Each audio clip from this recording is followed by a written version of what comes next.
So without a doubt, this will be the most consequential series of the Yankees season to date. They are in Tampa Bay to take on the Rays, who are in second place. The Yankees are just 5 games up in the loss column, so it comes down to this. If you win the series, you give yourself some breathing room. If you lose the series, you make things really difficult. The Yankees will have a bit of a shortstop shuffle to consider. Oswald Peraza, as you may have heard, has been called up to the Yankees. He should be in the starting lineup tonight. I would expect him to be. And it's going to be a lot of pressure for his first Major League game. But also, Anthony Volpe was called up to AAA, and he's going to get a chance against some stiffer competition at the end of this season. And then hopefully next year you can see him in the major leagues. I'm actually going to go to the Scranton Wilkes-Barre versus Durham Bulls game on September 10th to take some footage and do a little bit of a vlog, so stay tuned for that. Clay Holmes emerged in the Anaheim series, and he's looking great again. So that's a big, big win as the Yankees head into a tough stretch. Luis Severino begins his rehab assignment today with Tampa. And the pitching for this series will be Domingo Germán, Clark Schmidt, and Frankie Montas. Yeah. Now, in case you missed it, Anthony Rizzo stayed back in Cali. He has a back injury that he's been dealing with all season. He's apparently getting an injection, which is supposed to bring him some relief. There's no structural issues. There's no herniated discs or anything like that. So hopefully just an injection to take away the pain and let him power through these next 2 months, hopefully. We'll get it done, but he's going to be out for the entire Tampa series. The Yankees will need some guys to step up. Giancarlo Stanton has not been swinging the bat well this season and has yet to go deep since he's come back off the IL. He's hitting just .221 with a .305 on-base percentage. That is not good enough for the type of money this guy makes. DJ LeMahieu, I think he may be hurt as well. He's had some issues with his foot. He's coming back off a surgery last year, so his body may be starting to wear down a little bit, but it would be nice if he could have a big weekend. He's only hitting .269. He's kind of been slumping lately. Be nice if Gleyber Torres could get going. He hit a couple of balls hard the other day, but again, he's hitting just .242 with a .292 on-base percentage. Yankees' team batting average is really pretty bad. They're hitting .240 as a team, which is 10th in the American League. You'd like to see some more guys put bat on the ball. Hopefully, Oswald Peraza can be just what the doctor ordered. It'll be interesting to see if they give IKF more playing time at third base now that you have a legitimate shortstop on the roster. Remember, IKF won a Gold Glove Award at third base. He's a prime defensive third baseman. And Josh Donaldson is as well, but Donaldson really hasn't hit much this year either. I would actually take IKF's bat over Donaldson, even though Donaldson has more power. IKF picks up more hits. It'd be interesting to see how that works out. All right, let's check in on the Tampa Bay Rays. They are 72-57 on the season. Jeffrey Springs will be getting the start tonight. He is 6-4 with a 2.76 ERA. Shane McClanahan, their best pitcher, is on the IL. Now, the Rays have also been bit by the injury bug. Wander Franco is on the IL, Mike Zunino's on the IL, Kevin Kiermaier's on the IL, and Brandon Lau is on the IL. But they do have Randy Arozarena, who generally plays the Yankees very well. He's hitting .268 with 18 home runs and 27 steals.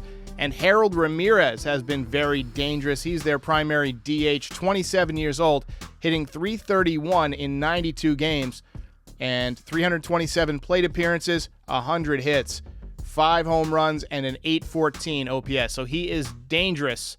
Watch out for him. Hopefully the Yankees can take this series, but I'd be lying to you if I said I was feeling comfortable. Nostra Derek has been in kind of a slump lately. 23 for 53 on the season. The last prediction was kind of a double prediction. It was that Aaron Judge would get to 50 home runs against the A's and that Oswaldo Cabrera would hit his first major league home run. Both of those were misses, although Judge did get to 50 home runs against the Angels. Tonight's prediction, Oswald Peraza will be hyped up and get his first major league hit against the Tampa Bay Rays in his Major League debut. I'm not going to say first at bat, but I think he's going to pick up a single tonight.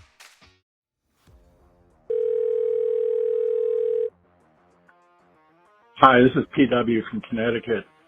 I think you're absolutely right on target. Cashman and Boone need to go. And what do you think about Jeter and Alex Rodriguez filling those roles? Well, I don't think that Jeter and A-Rod would necessarily work well together, even though they seem to have patched things up a little bit. First of all, A-Rod will never work for the Yankees. A-Rod sued the Yankees and cost them a lot of money and kind of damaged their reputation for a couple of years there. Got into fights with Brian Cashman and ownership and Randy Levine, and it was just a mess. I don't ever anticipate Alex Rodriguez working for the Yankees. And Derek Jeter just doesn't seem like he's wanting to get involved with baseball again. He wanted to own a team. He bought the Marlins, but I think now he's focused on raising his girls. Hey, Derek, this is Giovanni. This team is never going to win a World Series, and here's a simple reason why. Selfishness. This team, including the monster year Aaron Judge is having, is full of selfish players, soft, selfish players. That 96-01 team cared about one thing, and that was winning. Not extensions, not trades, not big contracts. They came in to accomplish one goal. Every player on that team sacrificed their bats to win every single game. Jeter, Bernie, Posada could have been on fire, but if they needed to move a runner over, they sacrificed their bat and got the runner in or moved the runner over. This team is completely soft. Interesting perspective. Good rant. You should start a channel. Hey, Derek. My name's Harrison from South Florida. I just watched your IKF rant video, and I got to say I agree with almost everything you said. But almost. I don't like, I'm opposed to blaming Boone here. I think Cashman takes 100% of the blame. Harrison, thanks for the call. My issue with Boone isn't so much with his managerial style, although there are some tweaks that I would make, especially with the consistency of the lineups. But my issue is that he essentially lies to us in post-game press conferences, whether it's about injuries, whether it's about player performance. He says somebody's playing well when they're obviously not. I would think that it would be important for a manager to be honest with the media, honest with the fans, and say, hey, look, so-and-so's not getting it done. They got to play better. Or such and such a play should have been made. Or such and such an umpire was terrible. Like, just be honest. That's all we want out of a manager. Honesty and make the right moves between the lines. And for the most part, his moves between the lines have been okay until this last, 6 weeks or so. But to me, it's more about the post-game stuff and his interactions with the fans and the media. Thanks for the call. As always, feel free to make your voice heard. Call in to 718-899-1068. Better call in.